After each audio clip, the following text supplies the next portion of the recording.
आखिरकार भारत में लोकतंत्र का चुनाव समाप्त हो चुका है और नतीजे भी सामने आ चुके हैं, लेकिन ये नतीजे चौंकाने वाले हैं, जिसका किसी को भी अंदाजा नहीं था। बता दें कि इस बार इंडिया गठबंधन ने एनडीए को कड़ी टक्कर दी है।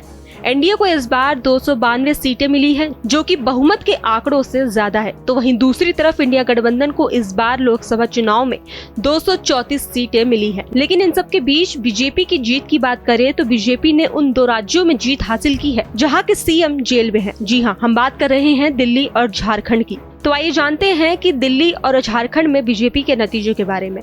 देश भर में हुए लोकसभा चुनावों के नतीजे मंगलवार को सामने आ चुके थे, जहां एनडीए को बहुमत मिली है।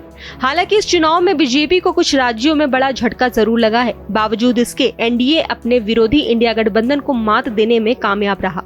वहीं दिल्ली में बीजेपी ने अभूतपूर्व प्रदर्शन करते हुए लगातार तीसरी बार सभी 7 सीटों पर क्लीन स्वीप किया है, और वो भी प्रचंड मतों के साथ। तो वहीं दिल्ली के सीएम अरविंद केजरीवाल कथित दिल्ली शराब घोटाले के चलते इस समय जेल में है, लेकिन चुनाव प्रचार के लिए कोर्ट ने उन्हें जमानत दी थी। जेल से निकलने के बाद अरविंद केजरीवाल लगातार पार्टी के प्रचार प्रसार करते हुए नजर आए थे, साथ ही बीजेपी पर हमलावर होते हुए भी दिखे थे। बता दें कि अरविंद केजरीवाल ने बीजेपी पर आरोप लगाया था कि बीजेपी ने झूठे सबूतों के बलबूते उन्हें जेल भिजवाया है। अरविंद केजरीवाल ने पूरा जोर लगा दिया था, लेकिन इस बार भी दिल्ली के लोगों ने लोकसभा के चुनाव में बीजेपी को ही चुना, और ऐसा चुना कि बीजेपी 1 या 2 नहीं बल्कि 7 की 7 लोकसभा सीट पर कब्जा किया। आपको बता दें कि दिल्ली में इस बार आम आदमी पार्टी और कांग्रेस साथ मिलकर चुनाव लड़ रहे थे, लेकिन दोनों ही पार्टियों को दिल्ली की एक भी सीट नसीब नहीं हुई। तो आगे ये भी जान लेते हैं कि दिल्ली से बीजेपी के किन नेताओं ने जीत दर्ज की है। चांदनी चौक प्रवीण खंडेलवाल, उत्तर पूर्वी दिल्ली मनोज तिवारी,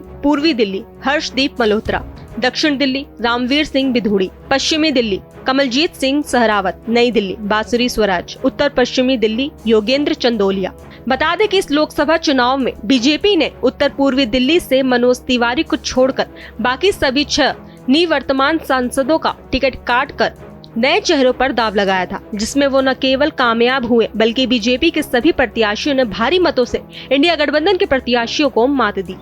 तो अब आगे बात करें झारखंड की, तो झारखंड में बीजेपी ने अच्छा प्रदर्शन किया है। हालांकि इस राज्य में बीजेपी की ज्यादा सीट आने की उम्मीद नहीं थी, क्योंकि झारखंड के पूर्व सीएम हेमंत सोरेन रांची के बड़गाई अंचल में 8.66 एकड़ जमीन पर अवैध कब्जे और मनी लॉन्ड्रिंग से जुड़े मामले के चलते इस समय जेल में है। बता दें कि हेमंत सोरेन के जेल जाने को लेकर सभी विपक्षी दल बीजेपी पर हमलावर हुए थे और आरोप लगाया था कि बीजेपी ईडी और सीबीआई का गलत इस्तेमाल कर सबको जेल में डलवा रही है। लेकिन इन आरोपों के चलते भी बीजेपी ने झारखंड में कांग्रेस और झामुमो से ज्यादा सीटें हासिल की है।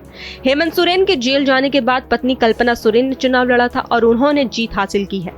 बता दें कि इस बार बीजेपी ने झारखंड की 14 लोकसभा सीटों में से 8 पर कब्जा किया है। झामुमो ने 3 पर, कांग्रेस ने 2 और आजसू पार्टी ने 1 सीट पर कब्जा किया।